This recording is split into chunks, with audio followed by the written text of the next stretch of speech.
আসসালামু আলাইকুম। তো সকাল সকাল হোপ মার্কেটে চলে গেছিলাম। তো হোপ মার্কেটে যাওয়ার সময় গাছের এরকম নার্সারি পড়ছিল। আগে যখন অন্য বাসায় ছিলাম তখন বড় বারান্দা ছিল দেখে গাছ প্রচুর লাগাতাম, তবে এখন আর সেটা হয়ে ওঠে না। তো এখান থেকে সামনে আগাইতেই হোপ মার্কেট। তো হোপ মার্কেটে চলে গেছি, যাওয়ার পরে যে সামনে এরকম 1 পিস 2 পিস 3 পিস পড়লো, সুন্দর সুন্দর কালেকশন, এগুলো লিলেন এবং সুতির মধ্যে ছিল। তো আমার বোন দেখতেছিল। ঈদের দিন সকালে কিন্তু গোসল করার পরে এই জামাগুলো পরলে খুব ভালোই দেখা যায়। তো এগুলা কিন্তু লিলেন আর সুতির মধ্যে ছিল, এগুলো পরলে তেমন একটা গরম লাগবে না। তো অনেক মানুষ দেখতেছিল, আর আমরা যখন গেছি তখন 10:30 11টা বাজতেছে। এই টাইমেই কিন্তু হোপের সামনে প্রচুর পরিমাণে ভিড় ছিল। আর এখানে ঈদ উপলক্ষে কিন্তু সুন্দর সুন্দর হেজাব, বোরখা, জুতা, মানে সবগুলা দোকানেই কিন্তু নতুন নতুন কালেকশন তোলা হয়েছে। দেখতে খুবই ভালো লাগতেছিল, আর যেরকম কালেকশন তোলা হয়েছে সেরকম দামও চাইতেছে। তো আমার ভাগ্নির জন্য জুতা কিনতে গেছি। তো খুব সুন্দর সুন্দর কালেকশন। আর এই দোকানে গত 2 দিন আগে একটা ঘটনা ঘটছে। এক আপু জুতা কিনতে গেছিল, তো জুতার দাম নিয়ে একটু মানে বাকবিতণ্ডা হওয়াতে হাতাহাতি হয়ে গেছে। তো ওই দোকানদার আপুটার গায়ে হাত তুলছে। তো দেখতেছিল যখন এই আপুটার সাথে পারতাছিল না, তখন আপুটাকে চোর চোর বলতেছিল। তো যাই হোক, আপনারা ছেলে মানুষ হয়ে মেয়েদের গায়ে হাত তোলেন ভাই, প্রশাসন আছে কি করতে? আপনারা যদিও চোর হয় প্রশাসনের কাছে তুলে দেন, আপনারা কেন আইন নিজের হাতে তুলে নেন? আর যে লোকটার সাথে এই ঘটনাটা ঘটেছিল সেই লোকটা কিন্তু আজকে ছিল না, আর যেই লোকটা ছিল তার ব্যবহারও তেমন একটা ভালো ছিল না। আর হোপ মার্কেটে বিভিন্ন ব্লগাররা আইসা ভিডিও করে ভাইরাল করাতে এখানকার চাহিদা প্রচুর বাইরে গেছে, তার কারণে দোকানদাররা কাস্টমারদের সাথে খারাপ ব্যবহার করে। তো আপনাদের সবাইকে বলবো, খারাপ ব্যবহার করবেন না। সব কাস্টমারই কিন্তু চোর না, আর সব দোকানদারও কিন্তু খারাপ না। তো আমি বুঝতেছি না যে এই ঘটনা কেন ঘটলো। যারা এই ভিডিওটা দেখছেন আর যদি না দেখে থাকেন তাহলে আপনারা ফেসবুকে গিয়ে হোপ মার্কেট দিয়ে সার্চ দেন, তো দেখবেন একটা আপুর সাথে কীরকম খারাপ আচরণ করা হয়েছে। তো সেখানে জুতার দাম এত বলতেছিল এবং কথাবার্তাও তো এরকম ভালো ছিল দেখে সেখান থেকে চলে আসছে আইসা তারপর অন্য জায়গায় জুতা দেখবে। তো এখানে অনেক সুন্দর সুন্দর কালেকশন ছিল। তো অন্য জায়গার জুতাগুলোও খুব সুন্দর ছিল, তাই এখানে আরও হেজাব, চাদর, পর্দা, বোরখা, বিভিন্ন রকম ওড়না, অনেক কিছুই ছিল।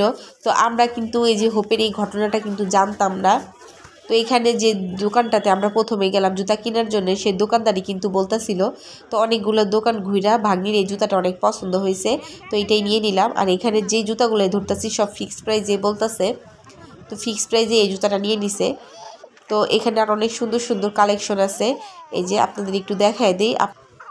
তো প্রত্যেকটা জুতা এবং কালেকশনই অনেক সুন্দর ছিল।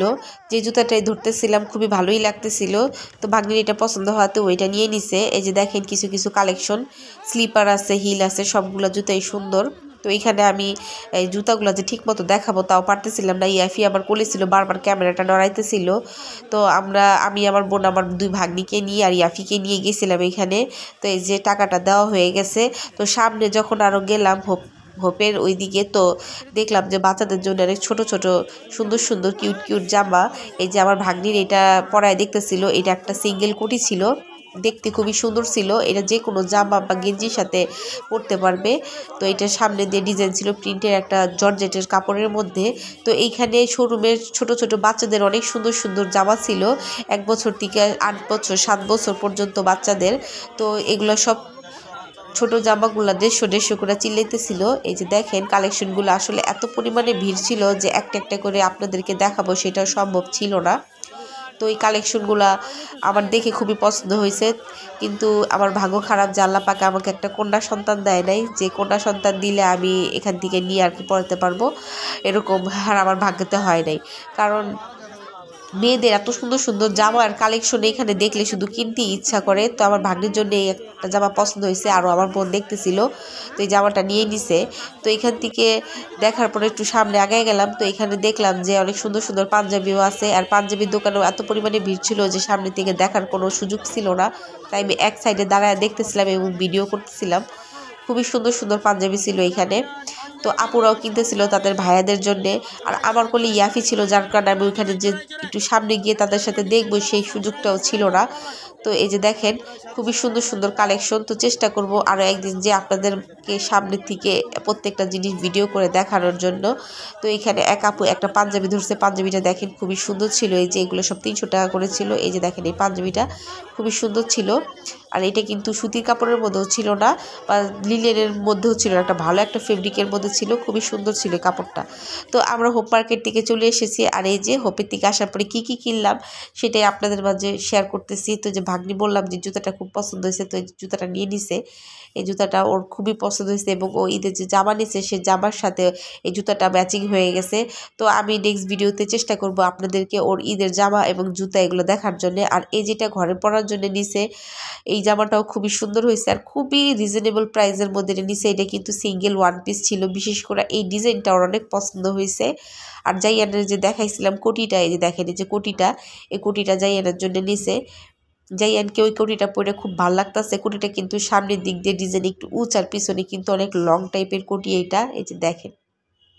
আর ওর জন্য একটা পায়জামা নেওয়া হয়েছে। এই যে এই পায়জামাটা কিন্তু লিলেন ফেব্রিকের মধ্যে, এই পায়জামাটাও কিন্তু খুব সুন্দর ছিল।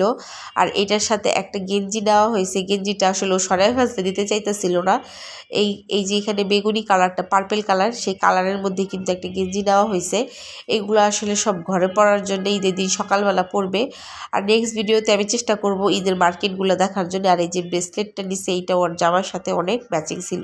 তো আশা করছি আপনাদের ভিডিওটি অনেক ভালো লাগছে। সবাই ভালো থাকবেন। আল্লাহ হাফেজ।